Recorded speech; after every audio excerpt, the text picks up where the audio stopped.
Hello बच्चों, स्वागत आप सभी का मेरे चैनल यानी कि एनसीईआरटी सॉल्यूशन पर। तो हम कर रहे थे क्लास 7 की एनसीईआरटी। तो उसमें हम 6 चैप्टर कर चुके हैं। उन सब का जो लिंक है वीडियोस का आपको डिस्क्रिप्शन बॉक्स में यहाँ से मिल जाएगा, या फिर आप चैनल पर जाकर आप सब देख सकते हैं।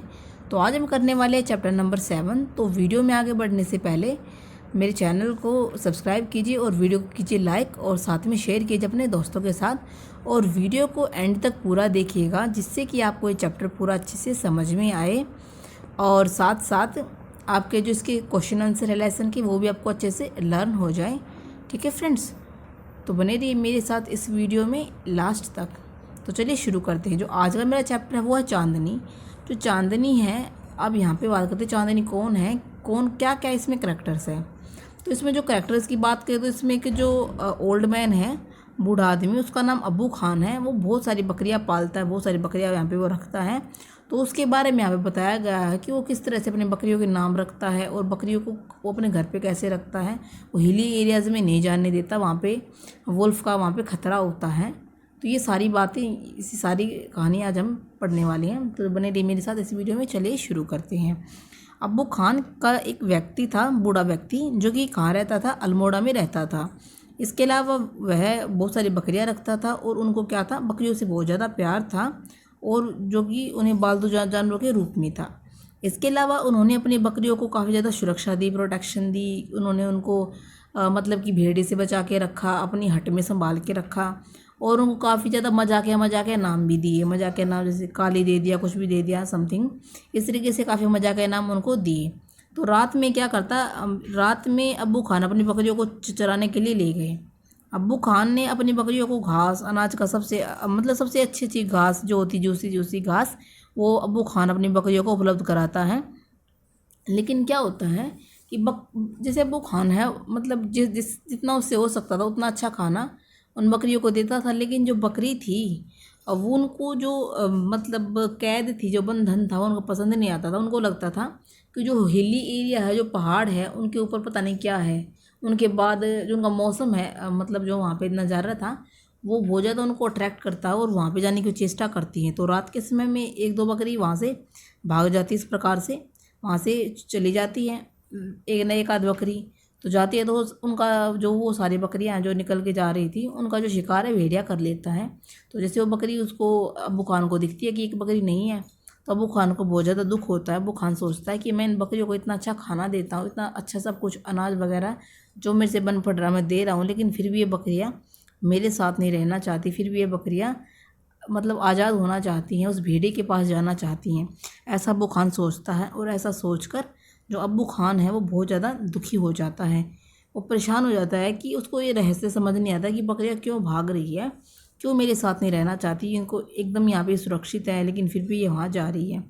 तो ऐसा होता रहता है, बकरियाँ भागती रहती है। तो फिर क्या होता है कि जो अब्बू खान की सारी बकरियाँ होती हैं, वो सारी की सारी मारी जाती हैं। किसके द्वारा? भेड़िए के द्वारा मारी जाती हैं। दो जो यहाँ पे अबू खान है, वो जो देखभाल करने वाला सिर्फ एक ही व्यक्ति था, और अबू खान इस बात को स्वीकार नहीं कर पा रहा था कि क्यों बकरियाँ उसके पास से जा रही हैं। तो क्या करता है वो जो अबू खान है, इस बात से वो क्या हो गया था, अपसेट हो गया था। और वो क्या सोच रहा था कि मैं अब के बाद से बकरियाँ नहीं रखूँगा। जब सारी बकरियों को मरना ही है, मुझे अकेला ही रहना है, तो मैं इन बकरियों को नहीं रखूँगा। अब क्या हो गया कि जो अब्बू खान है वो अकेला हो गया। अकेला हो गया तो जैसे वो पहले बकरियां रखता था अपने पालतू जानवर के रूप में, तो उनको वो याद करने लग जाता है। कौन? अब्बू खान। तो वो सोचता है कि क्यों ना मैं एक बकरी खरीद लूँ। तो ऐसा सोच के जो अब्बू खान है एक बकरी खरीद लेता है, जो कि बिल्कुल छोटी सी बकरी थी। उसने सोचा कि ये छोटी बकरी है, ये मेरे पास काफ़ी समय तक रहेगी। तो उसने उसका नाम रखा चांदनी। उसका नाम रखा चांदनी। एक तो उसका जो रंग था वो भी एकदम मतलब सफ़ेद रंग था, चांदी की तरह, बर्फ़ की तरह था। तो इसलिए उसने उसका नाम रखा चांदनी। तो जैसे समय बीतता गया तो अबू खान को भरोसा हो गया कि चांदनी उसे कभी नहीं छोड़ के जाने वाली। अबू खान ऐसा सोचता है कि चांदनी उसके पास लंबे समय तक रहेगी और उसको कभी छोड़कर नहीं जाएगी। दूसरा, वो चांदनी को जितनी भी उसके पास पहली बकरियां थी, उन सब की कहानी सुनाता रहता है, ये कैसे उनको भेड़िए ने मार दिया, कैसे वो भेड़िए की शिकार यहाँ पे हो गई। तो अब्बू सोच रहा था कि जो अब्बू खान सोच रहा था कि ये जो चांदनी मुझे कभी छोड़ के नहीं जाने वाली। लेकिन जो ऐसा उसकी जो सोच थी वो काफ़ी ज़्यादा गलत थी। हालांकि क्योंकि जो चांदनी थी उसको भी क्या थी, आज़ादी की इच्छा थी। आज़ादी उसको मतलब आज़ादी उसको प्रिय थी। सबको आज़ादी प्रिय होती है, कौन बंधनों में रहना चाहता है। तो लेकिन अब्बू खान उसकी सुरक्षा चाहता था। किसकी सुरक्षा चाहता था? यहाँ पे अब्बू खान चांदनी की सुरक्षा चाहता था। तो लेकिन जैसे अब्बू खान एक रोज़ क्या होता है कि अब्बू खान उसको वहाँ पे बांध कर चला जाता है, कहाँ पे, हट में, झोपड़ी में, जहाँ पे वो बकरियों को रखता था।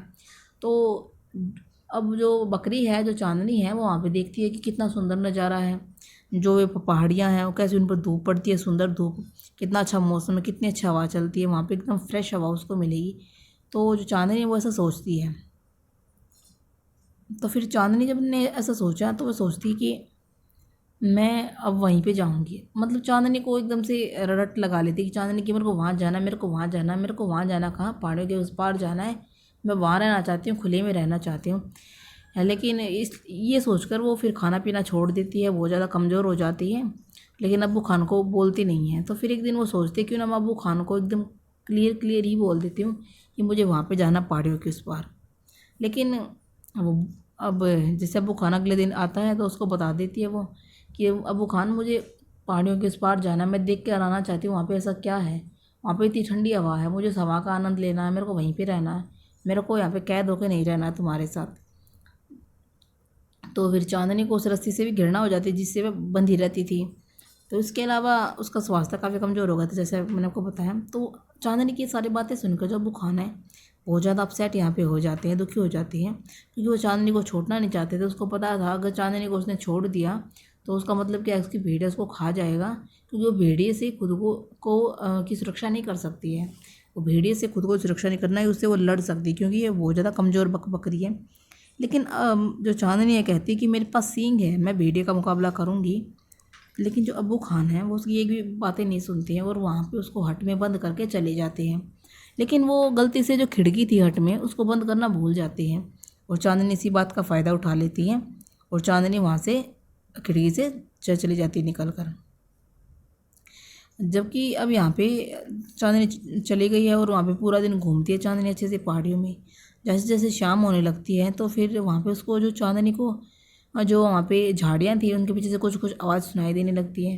तो चांदनी एक बार तो घबरा जाती है। चांदनी सोचती है कि क्यों ना उसे वापस से झोपड़ी में चले जाना चाहिए या फिर उसको यहीं रहना चाहिए। तो सोच रही है वो, तो डिसाइड करती है कि मैं भेड़िए से लड़ूंगी और मैं बिल्कुल ही भेड़िए से नहीं डरने वाली हूँ। तो यहाँ पे वो ऐसा सोच रही है। तो चांदनी असमंजस में पड़ जाती है तो उसे क्या करना चाहिए। तो फिर चांदनी ने डिसाइड कर लिया था कि वो लड़ेगी। तो चांदनी यहाँ पे एक बहादुर सैनिक की तरह लड़ने का काम करती है। वह शक्तिशाली भेड़िया की तुलना में कमज़ोर होने के बावजूद भी लड़ने का फैसला करके आई थी। चांदनी ने अपनी जो लड़ाई थी वो पूरी ताकत से लड़ी और उसके जो ये मुकाबला था, जो ये लड़ाई थी, सुबह तक चली। सुबह होने पर सुबह होने पर देखा कि जो चांदनी है एकदम से खून से लथपथ पड़ी थी। चांदनी सुबह में क्या थी, एकदम से लथपथ पड़ी थी और भेड़िया भी बहुत ज़्यादा थक चुका था। तो अंत में क्या होता है कि जो चांदनी है वो मर जाती है और अधिकांश पक्षी वहाँ पे क्या सोचते हैं, जो बैठे हुए थे वो सोचते हैं कि जो इस लड़ाई का विजेता है वो कौन है, वो चांदनी है। कुछ सोचते हैं कि जो शक्तिशाली भेड़िया है वो क्या है, वो यहाँ पे क्या है, वो विजेता है। लेकिन जो बुद्धिमान पक्षी है वे क्या सोचते हैं, ये सोचते हैं कि एक्चुअल में जो चांदनी है वही विजेता है, क्योंकि चांदनी इतनी ताकतवर भी नहीं थी, इतनी कमज़ोर थी, लेकिन फिर वो भेड़िए से लड़ी। तो यहाँ पे विजेता कौन है, यहाँ पे विजेता चांदनी है। तो ये थी आज की कहानी। उम्मीद है आपको आज ये कहानी अच्छी लगी होगी। मुझे कमेंट करके ज़रूर बताइएगा आपको ये कहानी कैसी लगी, आपको समझ में आया, नहीं समझ में आया। ठीक है फ्रेंड्स, तो चलिए मेरे साथ। Thank you so much. और वीडियो को अंत तक देखने के लिए आपका बहुत बहुत धन्यवाद। Thanks for watching. Thank you so much. मिलते हैं